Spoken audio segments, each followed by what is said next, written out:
Cavs fans, it's Spencer German, Spencer Davies, and our good friend Larry O behind us here. We're doing it out here because there's some sort of basketball game going on the floor. We don't know why at 11 o'clock at night that's happening, but there's some sort of basketball game going on the floor. Ball is life. Yeah, I guess so. Yeah, that's for some people. They just live, breathe, die. They sleep. They don't sleep. They just play basketball all the time. So we're out here with Larry O. We're doing our recap. Cavaliers obviously 113, 101 winners in what is their home opener tonight, and I don't know, maybe it was emotional for him, but somewhat emotional return for JB Bickerstaff, who was back for the first time since obviously he was fired earlier this offseason. So, Spence, lot of different things to talk about, but I guess we'll start with that. What did you think of just the reception that JB received tonight in two instances, when they announced him during the starting lineups, but then also when they gave him sort of a nice tribute? Starting lineups, there was definitely a little bit more booze. Yes. But once they came out and gave him, it wasn't a full-on tribute video, I called it a montage. Exactly, a montage. It was more of a montage. It wasn't like something that you saw with Kevin Love or J.R. Smith, or like when LeBron came back, like something like that. But it was still a nice gesture by the organization to do so, and I'm happy that Cleveland didn't completely boo him out of the building. I was kind of afraid of that after what happened down the road here on completely different circumstances, but still, you just don't know what's going to happen. You don't know what happens sometimes around here, and there's a lot of feelings involved and all that good stuff. But I thought it was overall a good return. And his Pistons put up a great fight. I'm sure we're going to get into the game, but that team's off on the right foot with the vets they have and the mixture they have with the young talent on that roster. And then conversely, you see what Kenny Atkinson's doing with these Cavs, and you can't help but notice. Yeah, I'll just add that Jarrett Allen was asked after the game about JB and some of the reception, and he said he thought that it should have been all cheers, and he brought up the fact that guy took over at a time when the organization was just in the tank, not a very good team, as we know, and brought them to a point where now they can contend in the playoffs and they can be what's expected to be a playoff team. So I think he definitely got a warm reception during the montage, like we said. But yeah, it was he did not spoil his return on the Cavs side of things. They got the better of him. This new Kenny Atkinson team. And I think one of the big themes tonight, Spence, is just the fact that it's only been 2 games, but you're already starting to see a Cavaliers team that is stepping into and embracing this new identity that they have on offense. 100%. I mean, do you see the amount of shots they're taking within the first 3 or 4 seconds of the shot clock? Yeah. I'm not used to that. We're not used to that. We're not used to seeing the ball move the way it is. We're not used to seeing so much looking up the court on outlet passes, filling the corners, taking catch shoots, passing out of the catch, passing out of screens. That stuff is so telling to me that they're buying into what Kenny Atkinson is selling, and it's really gorgeous. The basketball from a purist standpoint is just so fun to watch, and they're not getting away from the defensive identity either. They're forcing turnovers. They forced 22 tonight, scored 32 off the turnovers. The first game, they forced 19 turnovers on the Raptors. Karis LeVert playing his butt off on that end of the floor, just getting into guys' shirts. And I asked Kenny Atkinson about it after the game, and basically he's saying, look, we've got Jarrett Allen and Evan Mobley back there defending, and now you have a guy like Dean Wade who's able to switch, and Darius Garland agree with him. You can get into guys now. You can put a little bit more pressure on the ball. You can try to force turnovers and take some risks here and there, and it's paying off so far because they're getting into transition and finding the next guy. And what's the really telling part of this, I think, is the amount of shot attempts when you look at the box score the last 2 games. I know Donovan Mitchell took 21 tonight, and he wasn't that efficient, but the rest of the way, there's just a sharing. There's a true team ball identity being formed with this group. And I don't know where it goes from here, because once you pick that up and once you understand who you are as a team and you see it works, that's dangerous, because that just breeds confidence, and it breeds all sorts of belief in your team. I actually think I think it was the second possession of the game where Darius hit that 3, and it was the first points they scored on the night. Their second possession of the game. but we counted, I think, like 6 passes on the possession. It was like Yeah. inside, kick out, back to Mitchell at the top of the key, Baseline drive. drives in, Yep. kicks it back out, and then the ball keeps working around, and eventually they hit Darius in the corner, and he hits a wide open 3. Yep. That's the type of stuff we didn't see last year, Nope. and I thought that was a microcosm of what this new offense is supposed to look like. And the point that you're trying to make with, like, they're already finding this identity. We said this after the first game. We thought there was going to be like a lot more turnovers from this team in the early going. And I get it, like, they're not playing the best teams in the league right now, and that will be the case again tomorrow when they play Washington. Obviously not a team that we're expecting is going to be some great team this year. Correct. But like they had 13 turnovers in game 1. They only had 12 tonight. So they even cut down on the number of turnovers tonight. So I'm blown away by how quickly it seems like they're already picking things up and feel comfortable with each other. And it's, sky's the limit because we know they're going to continue to get better and more comfortable in it.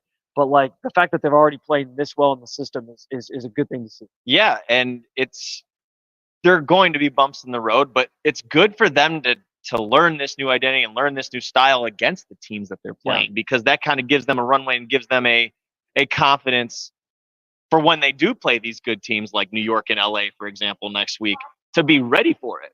And that will just kind of allow them to fall back on those habits instead of the old habits that they had before. Like you saw in the third quarter and maybe in the second half that Kenny Atkinson was talking about tonight, got a little bit stagnant. Donovan Mitchell got a little bit ISO heavy there. But overall, and you look at the whole course of the game, they are just popping this thing around. And what's interesting to me is how many guys are getting shots in the corners. It's Darius, it's Donovan, it's Dean, it's George. We wrote that down as and highlighted as a note. Like they're really looking at corner threes are just getting they're being fired away. And the walk-up threes in transition after stops. George hit one of those. Dude, and on the same page. Dude, George hit one and he goes like he does the Carmelo Anthony after he hits it, because and I'm sure we'll get to that point where that was a big turning point for the Cavs. I shouldn't say turning point because they were up, but it was a big separation point for them. 8-0 run to end the third quarter.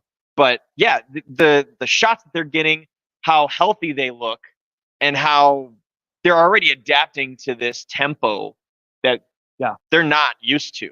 Let's be honest, they're not used to it, but they're just picking it up right away. And there's so many guys you can talk about on this team that are doing so much good, just like the first game we were talking about.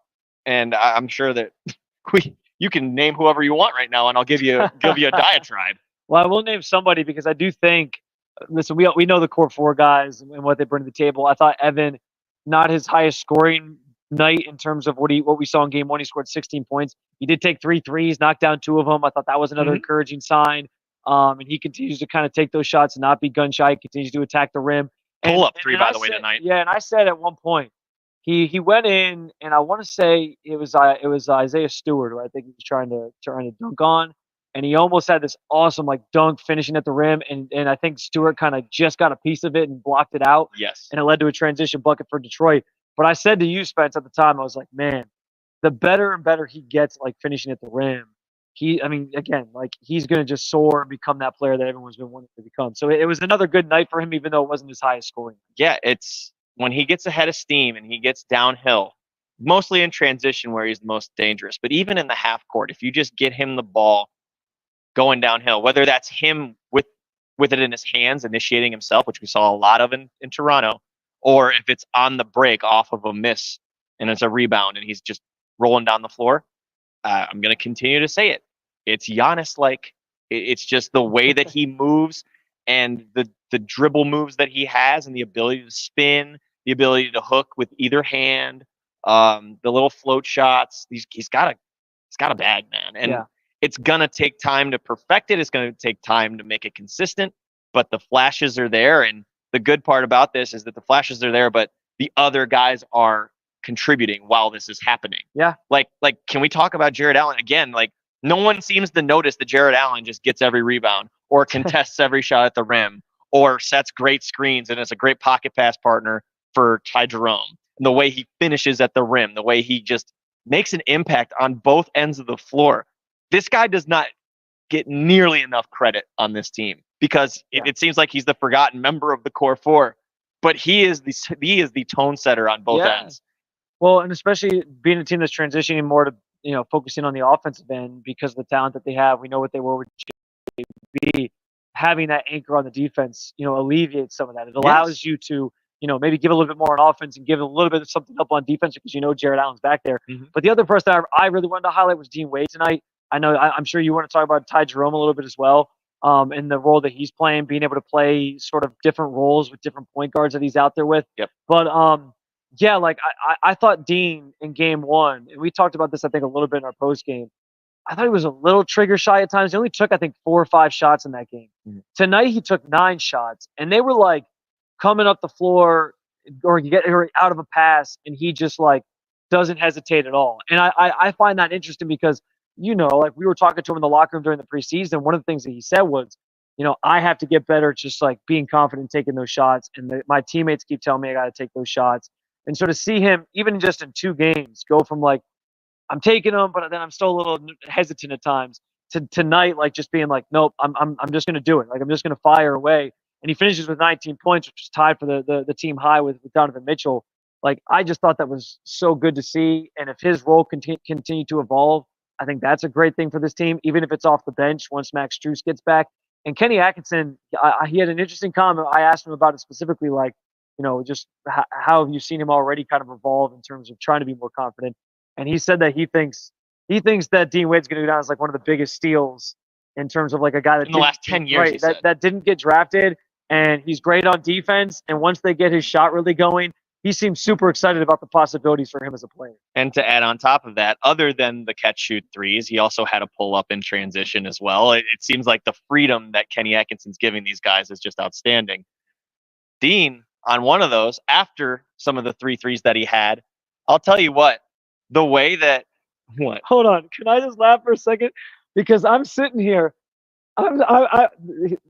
Freddie Freeman hit a grand slam to walk it off against the the World Series is going on. It's funny you say that because I was like delaying starting this because I was like watching these games. He really was. I hate the Yankees, if you guys don't know me by now. So I like him just rooting for them to lose really badly. and so I actually B Skrills, shout out to you for giving us a score up in real time because we're using my phone to record this, so I can't like look off to the side and see what the score is. Shout out to B Skrills. I apologize for cutting you off. I just thought that was too funny. No. That is a great. I was literally thinking moment. like, oh man, what's gonna happen? I wonder what's going on in that game. I gotta check the Listen, score. man, I'm done. I don't know why I'm so invested. I don't really care about either of these teams, but I just hate the Yankees that much. I'm like, anyway. He really was. He really was glued to the TV. No, all I was saying was that Dean used that gravity that he had taking threes, and Kenny mentioned it to us, was he pump faked, and this time it wasn't just because he was being gun shy, it was because he was being smart. Someone closed out on him, pump faked, he gets by him, drives to the hole, finishes through contact. And that is a weapon that can happen right away once Dean starts taking these. Guys are going to start closing out on him. And what's Kenny trying to do? He's trying to take him away from being that static spacer to someone who's cutting, to someone who's able to attack off the catch. And he's got a big enough body to do it for sure. So Dean's got some potential, man. Yeah, if he can add those types of things to his arsenal too, like it just adds another threat in this offense that the defenses are going to have to account for and opens other guys up for shots. I'm going to give you the floor because you were in awe of Ty Jerome tonight, and the fact that he's healthy and he's able to play. He comes in and he's playing some time with Mitchell, and then Mitchell goes and sits and he stays out there for when Darius comes out. I also think that plays into, like, we noticed a lot of Kenny sort of sticking with Mobley and Mitchell being on the floor at the same time, and Darius and Jarrett being on the floor at the same time, and then they all kind of come together at the end of halves to kind of finish out those games. So yeah, but I think the rotations are starting to take some shape, and Ty Jerome's obviously a big part of that. 100%. And with Ty, there's just a sense of steadiness and calmness on the floor. Even though he plays a high pace, he just gets the rock moving. And he's one of those guys to where if you pass Ty Jerome the ball and he knows he's passing it next, he's just going to touch pass it. He's not going to dribble around and wait.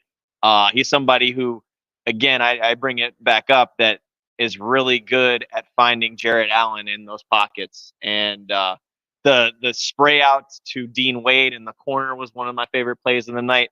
And as a scorer for Ty, man, that little floater about 4-6 feet from the rim, that's a nice little tool to have in that in-between area, because that's hard to contest if you're a big, because you don't want to foul the guy, but you also don't want to just give him a free look. He's got a nice look on that floater. And that first step when he starts trying to take threes more frequently can be a separator as well. But you mentioned it. He's playing with both Darius Garland and Donovan Mitchell, and it's one or the other on the floor at all times. And it's because he's a combo guard. He's a 6'5" guy. He doesn't give up too much size at that position, and he's doing a lot of good things for them in the first couple games. Cavs have a back-to-back. They play the Wizards tomorrow. All the guys are talking about getting out of here and quickly getting out of here to get on a plane. We didn't shout out DG tonight. DG had a terrific game. Yeah, we did. He had a terrific game. I was trying to keep our time tighter, but I do. No, I know. But DG does deserve the shout out. He does. He does deserve the shout out. Because he came out firing. He had 9 points in the first quarter, set the tone. Was just looking up all day. I think he had 6 or 7 assists, right? 6. Yeah, and he was just doing a great job with the lobs. He was doing really good work, just driving and kicking a lot today. And again, the catch shoots in the corners and the pull up and transition just looks really comfortable in that fashion. And I think this is really going to benefit him in Kenny's system. Yeah, and I think too, like, we get so caught up in box scores sometimes, and fans do as well. And it's like, well, how many points did he have? Yeah, but like he deserves it tonight. That's the only reason I brought it up. No. But what I wanted to say was, like, if you look at the box scores from these first 2 games, and I think this is going to be a common theme, you're not necessarily going to see the guy who goes off for like 28, 30, and then everybody else just kind of falls in line. I mean, the wealth is spread pretty evenly. I mean, like your core 4 guys all played around 30 minutes or a little over 30 minutes. Dean played, I think, like 26 or so. And then it's the scorings kind of come from different places. I think that makes this team well-rounded. Yeah. We've talked about the depth so much. Like, it gives them experience at other positions down the roster when you get late in the season. So all that stuff matters. 2-0 start though for the Cavs. I think I looked it up. It was the first time since 2020, 2021, which they only won 22 games that season, and three of them came in the first 3 games. They actually started that year 3-0. Do you remember that?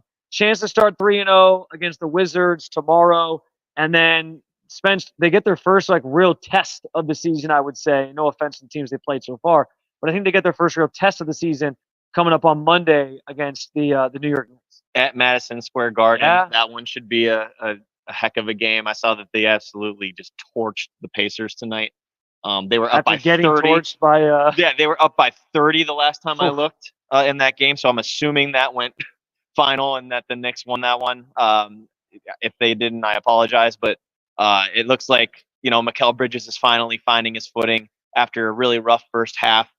Solid shooting now, and Cat's got to get his footing there, and what Jalen Brunson and Josh Hart and OG Anunoby, an amazing defender, are going to bring to the table. They should have no problem picking it up. They're a good team, man. Like this is what I love about NBA tour. You look at one half happens against the best team in the NBA, and they just start freaking out because they think they're bad because the Celtics are draining. Well, the Celtics are the measure. The Celtics are the measuring stick now. They are. They're the defending champs. You're going to always compare yourself to that team. Comparison is the thief of joy, Spencer.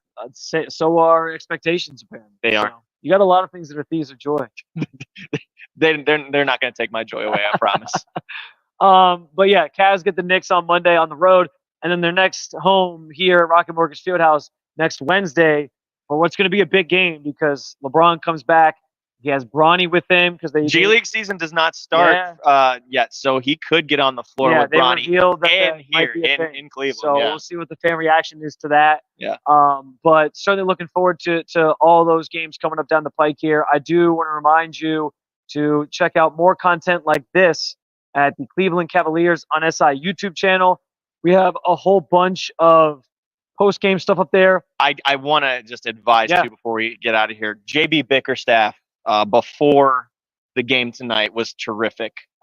Just talking about what they built here, how proud he was of it, clearing the air with the Jarrett Allen rumor that came out of nowhere with the radio hit. 5 minutes about it. Yes, it was terrific. So make sure to go to our YouTube page and check that out because I think we're the only ones that got it. So yeah, but there's that. There's post-game audio, all that good stuff. And I also obviously encourage you guys to head on over to si.com/NBA/Cavaliers and getting the written content from this game tonight. Any of our great coverage over there. We always have you covered. For Spencer Davies, I'm Spencer German. We'll be back with plenty more coverage of your Cleveland Cavaliers with the Cleveland Cavaliers on SI.